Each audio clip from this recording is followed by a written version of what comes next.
Welcome to the CEC report. It's the 8th of September. I'm Robert Barwick and I'm joined today by CEC leader Craig Isherwood. Welcome, Craig. Yeah, thanks, Robbie.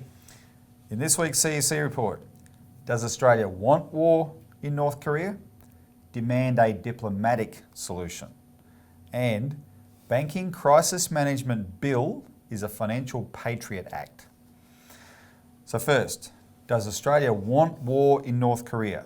Demand a diplomatic solution. Craig, just before we begin, let me get a plug in for the Australian Alert Service.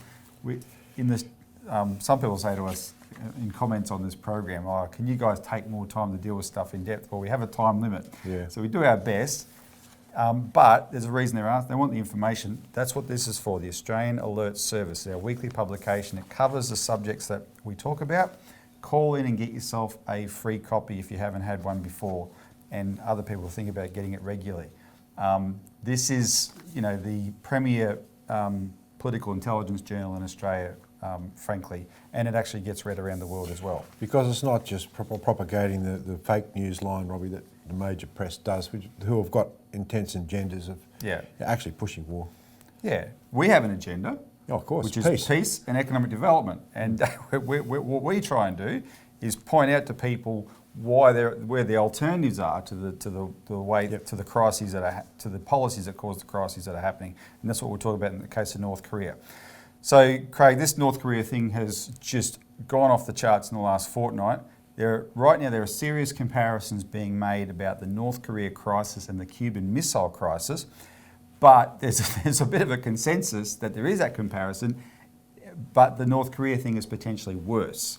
I got a quote here that Malcolm Turnbull said on the 6th of July on Channel 7, quote, "It is in many respects a more challenging situation than the Cuban Missile Crisis. The Cuban Missile Crisis involved two parties that were the United States and the Soviet Union. What we have now in North Korea is a rogue regime that is not taking heed from anybody. It is not a client state of China." Now, that is a correct comparison, but it's a bit upside down in some respects. We'll talk about that in a minute.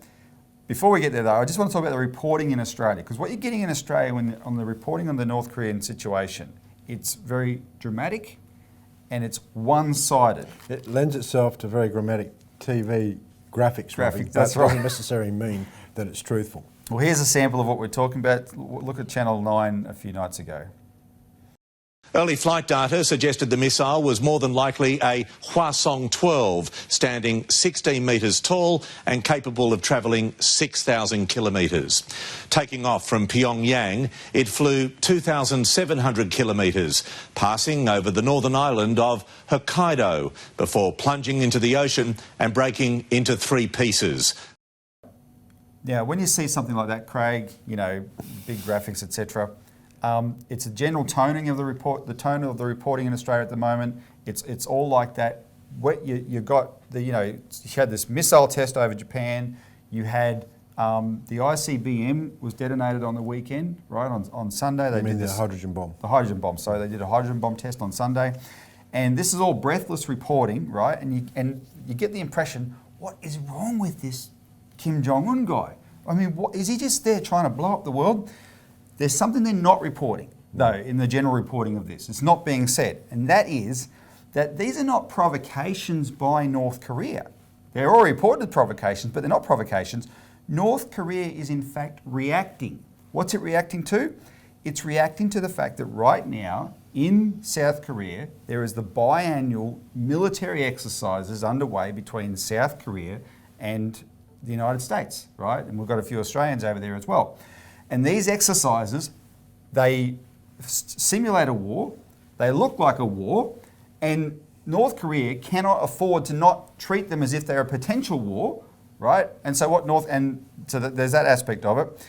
The other problem with these particular exercises is they happen they're deliberately timed at a very awkward time for North Korea, because they're timed to coincide with its planting and its harvest time. And we discussed this on the CEC report a while ago. One of the thing with North Korea is it's a very industrial place, but it's agriculturally weak. The best agricultural land was in the south of the peninsula. And this planting and harvest is a full national mobilisation involving the military. And so when the exercises are held, all these army guys that would be out with the harvest and the planting have to go back and man the posts, and that interrupts that process, right? And it means the population is suffering starvation and so exactly. forth. And there's another famine, drought, underway in North Korea at the moment, right? So this is something that North Korea is reacting to, and the way they react is they say, well, we're going to show you what we're capable of doing. So they had an emergency United Nations Security Council meeting on Monday, and the US Ambassador Nikki Haley said, quote, North Korea is begging for war. That's what she said. Malcolm Turnbull repeated that in the Liberal Party party room the next day, that North Korea is begging for war. Well, with that kind of attitude, you got to wonder, where are we coming from on this? Because if sometimes you think, are we trying to talk ourselves into such a war, Craig? At the same United Nations Security Council meeting, China made the point that we're making here. Well, hang on, there is a possibility to resolve this diplomatically. And China reiterated that North Korea has a standing offer on the table, which is called freeze for freeze. That's the nickname of it. And that is, you freeze your military exercise, we'll freeze our nuclear program. Right now, it's the nuclear program that if they develop an ICBM, that they can then have a hydrogen bomb miniaturized and put on top of that, that can reach the United States. America will regard that as a threat, just like having missiles in Cuba was a threat in 1962, right? So if you freeze it, we'll freeze that. And China says that is a reasonable offer. Russia says that is a reasonable offer. This is what Nikki Haley said, the US Ambassador to the United Nations, said in response to that. She said, the idea that some have suggested a so-called freeze for freeze is insulting. When a rogue regime has a nuclear weapon and an ICBM pointed at you, you do not take steps to lower your guard. No one would do that. We certainly won't. Now, Craig, the thing with that particular statement is it could be put up in the mirror, right? If the definition of a rogue nation is a country that defies international law, that could easily be applied to the United States. And North Korea would say, well, you're a rogue nation pointing nuclear weapons at us, and therefore we're not going to drop our guard, right? That's one thing to say about that. The second thing to say about it is this. Not doing military exercises is not the same as dropping your guard. It means you're getting out of North Korea's face. That's what it means, right? That's why the Russians and the Chinese say it's a reasonable thing. And as we said in the press release we put out the other day, Craig, on this, it's important to remember that when you got this idea that comes from the Turnbull government at the moment and it's coming from the White House, it's sort of like chest beating that we're not going to back down to you guys. That's not how the Cuban Missile Crisis was resolved. There was insightful back-channel diplomacy between the Kennedy administration and Nikita Khrushchev, and that included America agreeing to move NATO missiles out of Turkey, but in a way that saved face, right? So anyway, this is what I would like you to elaborate a bit on, Craig, as we covered in the press release this week. This is a specific, freeze for freeze is a specific diplomatic option here. There's a more general diplomatic possibility as well, which we've covered in the alert. It's promoted by the BRICS. It came up at the BRICS summit in China this week. What's the BRICS intention here for a more general solution? Well, Robbie, it's a diplomatic solution. Now, I just want to step back a bit. Look, what North Korea is looking at is the West. When it sees these provocations with these war exercises, it says if we don't defend ourselves with nuclear weapons, we're going to be subject to regime change. Yep. And they look at Libya, they look at all the other countries where Iraq, Syria. They didn't have nuclear weapons, and look what happened to the leadership there. The regime change came in and they were obliterated into failed states. Now, North Korea, the leaders were killed. The leaders were killed. So the North Korean leadership is saying, we're not going to allow that to happen, that's why we need nuclear weapons. So there's a bit of a difficulty here in terms of that type of thinking because, in fact, it's correct. It's true. Now, the alternative to this is all pushed by the West. I mean, regime change has been pushed by the West, and the pedigree for that is exceptionally well documented from Britain and United States, particularly Britain, pushing for the Iraq War. All of that is well known in history, and you've seen absolute disasters. And George Bush in 2002, when he gave his speech going after Saddam's weapons of mass destruction, he announced this axis of evil: Iraq, Iran, and North Korea. And as we discussed in that show we did previously on this, Craig, the year before that, North Korea and South Korea were together at the Sydney Olympics. They competed together as one country. That unification was on its way That speech set everything back. When North Korea said, okay, if we're a target for regime change, well, we're going to defend ourselves. And so what you've got on the horizon now, well, it's actually not on the horizon, it's actually very much in the political picture, is the whole BRICS groupings of countries: Brazil, China, Russia, India and South Africa. Now, those countries have a completely different view from the Western view of regime change and, you know, smashing sovereignty, which you've seen, of actually embracing sovereignty and embracing economic development. And look, what people have to understand is that diplomatic solutions are the only key. They are the only step away from actual war. Yep. So if there's, and this is what the BRICS are calling for, let's resume the talks. Let's have these talks and get to a solution. There are solutions on the table, but again, this is also part of the intention of the wish to build up the US military in this particular region. And we've had the Obama pivot plan, which was targeted at China. Well, this would give the US the capability or the excuse to build up more military assets. We were just briefed this morning on it. It's actually just happened. Yeah. There has been big opposition in South Korea to these missile systems, American missile systems. Now that North Korea is being belligerent, the South Koreans are going, oh well, no, you come in and set them up, right? That type of thing. So it's the provocation is causing the reaction. The solution is diplomatic talks, and this is what the BRICS countries are, in there. Putin in particular said this is insane what's going on. Well, Putin said, Craig, he said the only other way to restore the country's sense of security, he's talking about North Korea now, quote, is the restoration of international law. And what he meant by that is what you just said. Stop the regime change agenda, which is against international law, and countries like North Korea will feel more secure. The other aspect of the BRICS, of course, is the Belt and Road Initiative, where North Korea does have a difficult economic situation. The Chinese and the BRICS are going, look, we can change the economic paradigm here so that it lifts everybody up and changes that internally. But it has to be seen, Robbie, in the protection of North Korea's sovereignty. Yeah. And maybe down the track of reunification, who knows, of the two South Koreas, as the track was being forged back in the early 90s. But this is what the BRICS are working towards. And this is what's freaking out the West, is because this paradigm of the BRICS is literally taking over the world.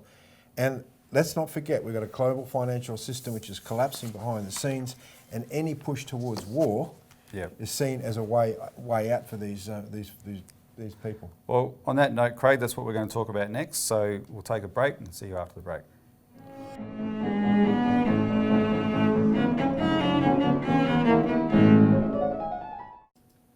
Welcome back to the CEC report. Banking Crisis Management Bill is a financial Patriot Act. Now, we put out a proposal to the Parliament for a Glass-Steagall separation of Australia's banking system last month, Craig, and it's been circulated all around the country. A lot of people are getting to the members of Parliament. If you haven't done it yet, get a copy off our website, get it to your member of Parliament. Just let me jump in here, Robbie, for new viewers. Now, what we're talking about here, Glass-Steagall is like a metaphor for a process whereby we break up the big banks into what we call boring banking, which is your normal, necessary commercial banks, deposits, retail lending, borrowing, lending, and then, of course, mortgages and so forth, which is completely separated out from the more all rabid, the other stuff. Speculative stuff, which is in part of investment banking, merchant stockbroking, investment houses, insurances, and all sorts of things like that. So you separate the two. You have two completely different systems. If people want to put their money in, go into the merchant banking, that's fine. But it's not guaranteed. It's not protected by. One way to think about it, Craig, is on the commercial side is where banking is. The money in there is money that's a medium of exchange for actual other things, real activity. What you've got to protect it from is where money is for making money from more money, and they're shifting it around in the fog wealth idea. And Robbie, the entire system is now guaranteed towards that ladder of the speculation and the gambling. And what we're finding interesting is that more and more parliamentarians are starting to realise that there's nothing being done about the global financial crisis. We're 10 years into a new one, and that could have predicates in the collapsing housing market, the fact that our banks are so exposed through mortgages, the household debt to income ratio at 190%, the potential for increase of interest rates, which would lead then to more delinquencies in mortgages. So there's a whole lot of things here that demand some sort of action, and at the present time the establishment is trying to push us into various sorts of royal commissions and so forth, and trying to ignore this actual solution. Their actual solutions. Just one other predicate to add to what you just said. the latest development is that Aleph Economics, which is an economic study group that does a lot of work on the housing market, they've just released a report called The Great Rort, I think.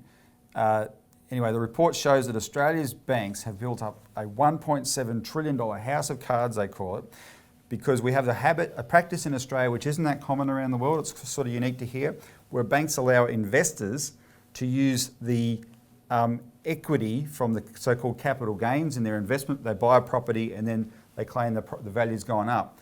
They can use the equity in one property against the borrowing to purchase another property, right? And that becomes the collateral of that unrealised capital equity in one gets used on that.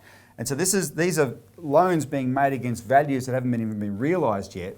And it's a house of cards. It leverages up the debt, right? It leverages up the whole system. When the system comes down, that acts as reverse leverage and makes the actual crash much worse. And Rob, that's why we've been on this mobilisation for Glass-Steagall, and we've mobilised our base right across the country to give this to members of Parliament. Yep. And look, people have to realise that this is a major political fight. And I know over the course of the last week, I got to see a landline program about the demise of the destruction of the prawn industry. And this is a lesson for people to learn. 10 years ago, the prawn marketing associations and the prawn growers were really pestering the government. Do not allow the importation of green prawns. Do not do it. It's going to bring this white spot disease into this country. And guess what? It's come in. They did not ban the import of green prawns. They have now. It's decimated the Queensland prawn growing industry because why? The free trade agreements that the Australian government is so hell-bent on protecting don't allow us to restrict the trade into green prawn meat. Now, they've had to do it under quarantine measures. They could have done it 10 years ago. But what we're talking about, Robbie, the financial crisis, we've got the same sort of disaster pending, and the bureaucracy, the Treasury, and other politicians that are aligned to them are saying, no, we don't need Glass-Steagall, we don't need Glass-Steagall. So we're looking at a major collapse of the system, yet it requires a political outreach. And so we're saying to Parliament, prevention, called Glass-Steagall, is better than the cure, and they've got already cooking up a cure called crisis management. And that's what. Well, let's take a break and continue this after the break.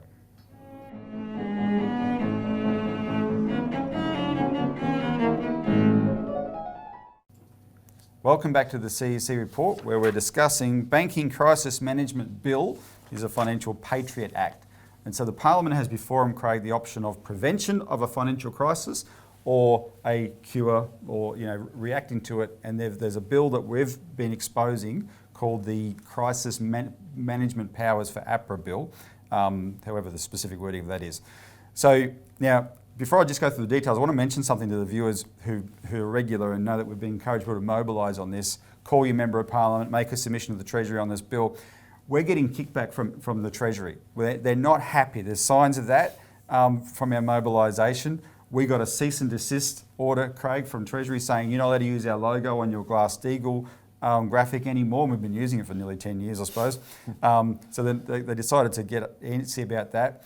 They suddenly changed the website we've been directing everybody to without any redirect at all, right? So everyone said, where's it gone? And they didn't, so that indicated a bit of unhappiness with us. Now, I'm going to put on the screen something, because the way when you, the viewer, in response to us encouraging you, take our proposal or write a letter to a Member of Parliament on this, the Member of Parliament usually takes it up with Scott Morrison.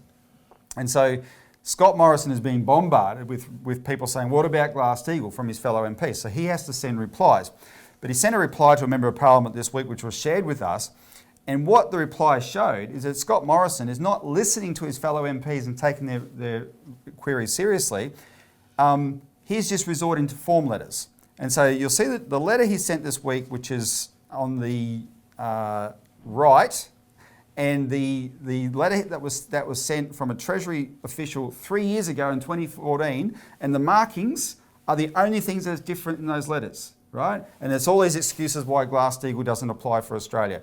So Scott Morrison is fobbing off his own MPs on this, but he's not writing the letters. Treasury is fobbing off the MPs on this. And MPs, do they want to be fobbed? If they're happy with being fobbed off, well, they're schmucks. If they aren't happy, they should be taking their responsibilities seriously and advocating even harder for their constituents. So you, the viewer, push them harder, and I'll give you some more marching orders soon. Let's tell you about the bill though. So we've had a legal expert, Craig, look at this bill, and the first thing he said to us when he reported on it, he said, look, there's so many pages here, cumulatively with all the different bills that it affects, more than 500. No MP in Parliament has a hope of reading through this and knowing what they're voting on, right? So they have to accept on faith what they're told by their hierarchies, and then the Liberal Party hierarchy gets it from the Treasury. So that's one thing. The actual details of the bill, when I was briefing one of our contacts this week on what we know about the details, he said, you mean it's like a financial Patriot Act? Hence the title of this segment. Yes, that's exactly what it's like. After 9/11, America passed the Patriot Act, right, which said, okay, all your rights are gone. Bang, there's a new regime in town. Australia did the same thing with our anti-terrorism laws. We said at the time, Craig, that they were based on Hitler's Notverordnung, which was a law passed in 1933 in Germany called the Enabling Act that said, well, we can't define, there's a few threats to Germany, we can't define them all. We're going to give Hitler these powers so that whatever comes up, he can deal with them. Well, he did all right. You know, they never got to vote again, the Parliament, after giving him these powers. So that's one thing. Here's what we know it includes. This is sweeping powers for APRA to do the following. First, totally control all authorised deposit-taking institutions in Australia, which basically means banks, building societies, credit unions, etc. Plus, it controls insurance companies and superannuation companies, right? So it can control them. It can, if it needs to, direct their actions, appoint itself to take them over, transfer assets from them. Now this is where it gets dicier. It can exempt officers, employees, agents and APRA appointees from any liability. So the people in search to run these things, there's no comeback on them at all for any decisions they make. And when it's doing all this, it can prohibit public disclosure of these directives. In other words, this can all be done in secret. And in secret, without us knowing, APRA has taken over the entire financial system. And so you think, oh, what is this, communism? Well, that's assuming APRA represents the government, which represents us. No, it's not. APRA is not doing this for us or for the government. APRA would be doing this because it represents the banking system itself. First of all, this agency has a notoriously light touch, Craig. It's allowed all the practices that's got these banks into a position where they're going to be in crisis in the first place. It's allowed them to speculate in housing and in derivatives and these things, right? Without doing anything about it. And in fact, it even describes itself as a shepherd of sheep rather than as sort of like a policeman regulating these banks. So that tells you about APRA. It operates under the Treasury, yes, which is the government, except the Treasury itself has a revolving door with private banks. The current Treasury Secretary is from UBS, one of the big Swiss banks. It is funded by the banks, not by the government. Banks fund APRA.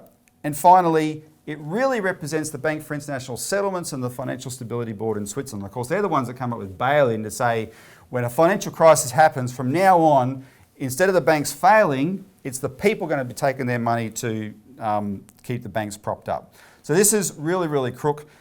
Therefore, what we need to do, Craig, the submissions on this close today. We've encouraged people last week and the week before, make submissions. Don't make submissions to the Treasury anymore. Take this information that we'll put out, you get on our website, and get to your members of Parliament. Glass-Steagall represents a solution before we get into a crisis, Robbie. This is setting up the powers for when we're in a crisis. Why don't we solve it before we get there? That's the message. So, I mean, yeah, in effect, that is the message. All right. So get our instructions on our website on the media release page section, and otherwise get a copy of the Australian Alert Service. But tune in next week for more of the CEC report.